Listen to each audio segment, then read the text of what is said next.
Salut à toi et bienvenue dans cette vidéo où je vais tout expliquer comment bien gérer ta prise de masse ou ton off-season.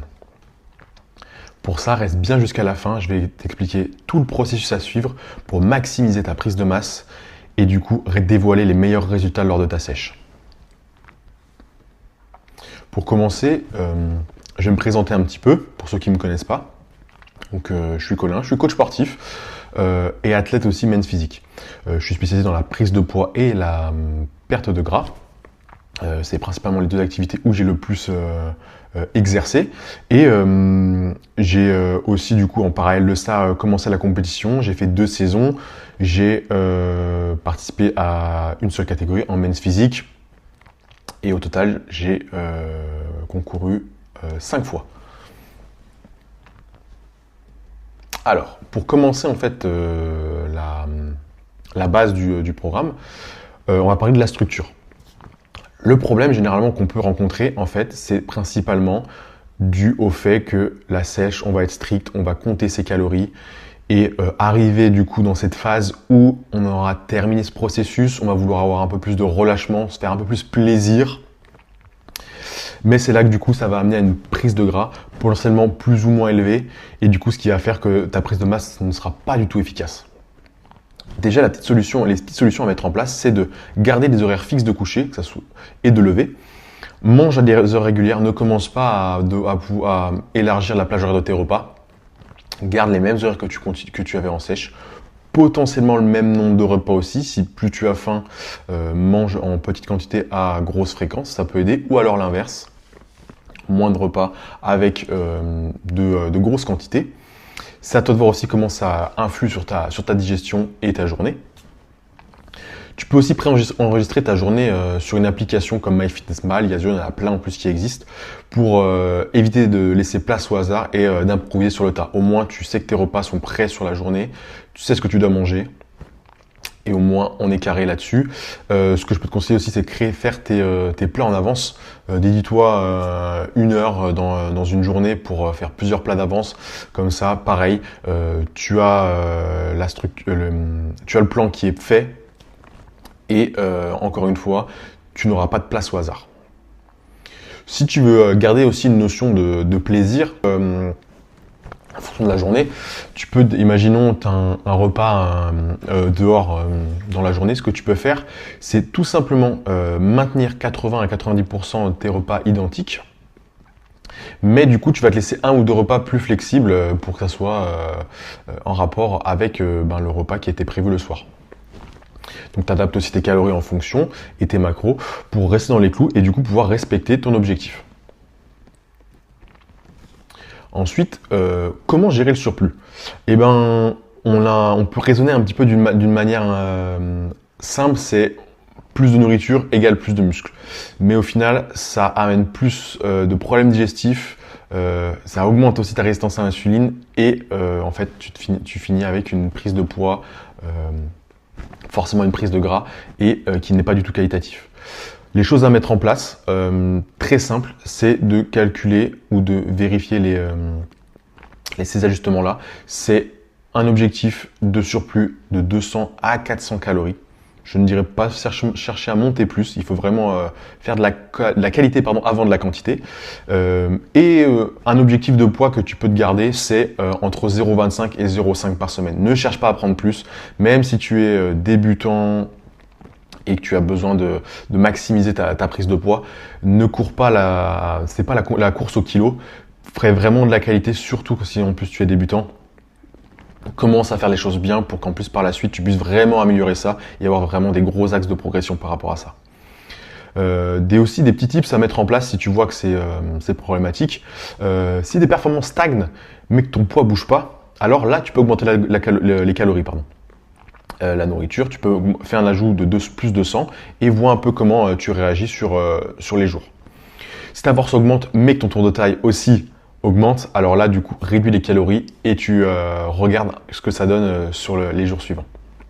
Il faut vraiment que ça soit important de surveiller ta prise de poids et de quantifier ton surplus pour éviter encore une fois de prendre trop de gras. Du coup, on va aborder maintenant le sujet des repas libres, hein. La sèche est terminée, tu as plus de flexibilité à ce niveau-là, donc tu peux te permettre de manger un peu plus des repas plaisir. Même si j'aime pas trop le terme cheat parce que c'est un peu péjoratif, on peut se dire que cheat c'est open bar et on va venir se casser le ventre pendant un repas. C'est pas le but et ne faites absolument pas ça. Le problème, voilà, repas libre, c'est un repas pris au hasard et du coup ça fait reculer ta progression. C'est des repas riches, donc forcément digestion beaucoup plus lente. Si tu l'effectues le soir, problème à t'endormir, donc forcément ça va impacter peut-être ta séance du lendemain. C'est très riche en sel, donc tu risques aussi d'avoir le poids qui monte avec de la rétention d'eau. Et généralement, tu peux avoir des quantités un peu plus petites, mais c'est des quantités très caloriques, donc en fait, tu te finis à avoir explosé ton total calorique. Et au lieu d'avoir, imaginons, prévu 1500 cales de côté pour ton repas, tu finis avec 2000, voire 2500. Ça peut aller très très vite. Ne pas oublier de vraiment même surdoser en fait les plats que tu peux manger. Donc les solutions, elles sont simples. Planifie des repas déjà que tu sais que tu assimiles et que tu digères bien et qui respectent les objectifs fixés au préalable lors de ta prise de masse. Fais aussi, tu peux également mettre en place, faire une liste de quelques restos de quartier ou quoi, mais qui ont des options de protéines maigres et qui sont peu grasses. Ça te permet en fait de rester dans les clous et en même temps de pouvoir te faire plaisir et de partager des moments conviviaux. L'idéal, sinon, c'est de pouvoir créer tes repas à la maison. C'est très simple de pouvoir faire des choses maison. Tu gardes le contrôle sur entièrement tout. Donc, en fait, tu peux clairement ajouter un repas style burger, pizza, maison et le rentrer dans ton total calorique. Ça respectera le total, les macros et au moins, on est dans les clous pour l'objectif.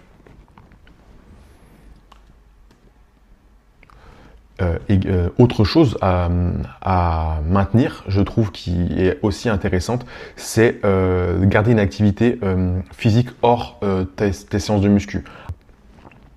Avec la fin de la sèche, tu peux te permettre d'avoir un peu de relâchement à ce niveau-là. Reste actif, pense toujours à rester actif. Ne néglige pas tes steps, ne néglige pas ton sommeil. Ça va régler ton appétit et tu auras une meilleure répartition des calories à ce niveau-là. Donc, ce que je peux te conseiller, c'est de maintenir, que ce soit le cardio ou les steps. Ça va dépendre encore du profil. Pas obligé de faire steps cardio. Tu peux juste faire des steps. Si on inclut le cardio, je dirais déjà commencer par 2 séances semaine entre 15 et 20 minutes. Et tu maintiens des steps entre 8 et 12K.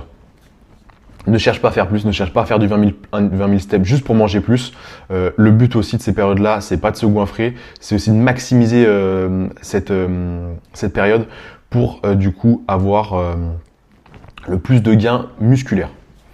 Ton sommeil reste entre 7 et 9 heures de sommeil, heure de coucher toujours fixe et évite les écrans avant d'aller dormir.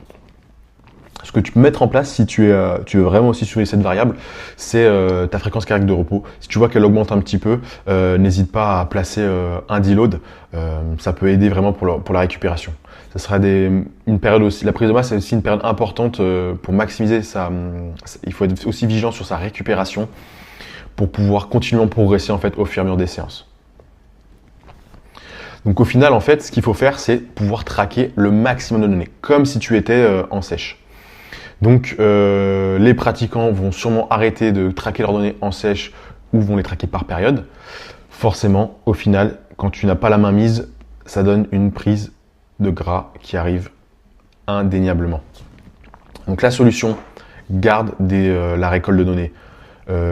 Pour ça, garde-toi des checks hebdomadaires, que ça soit à ton coach si tu en as un, ou alors même à toi-même.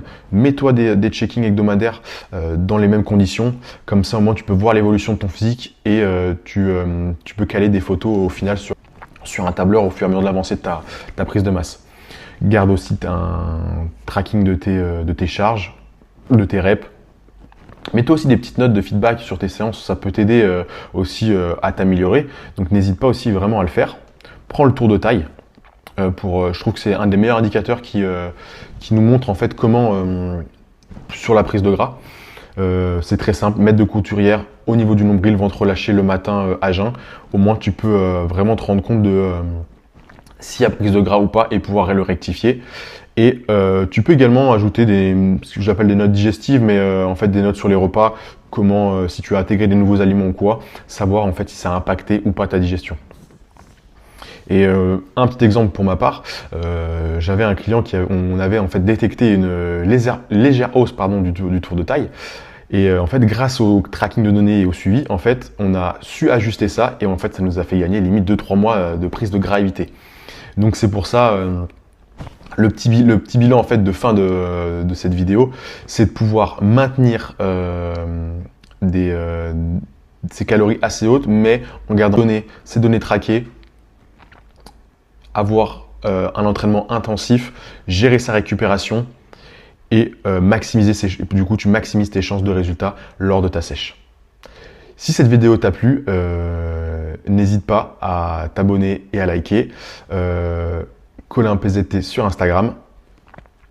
Si tu as d'autres questions, n'hésite pas aussi à en débattre en commentaire ou à m'envoyer un DM. Sur ce, salut!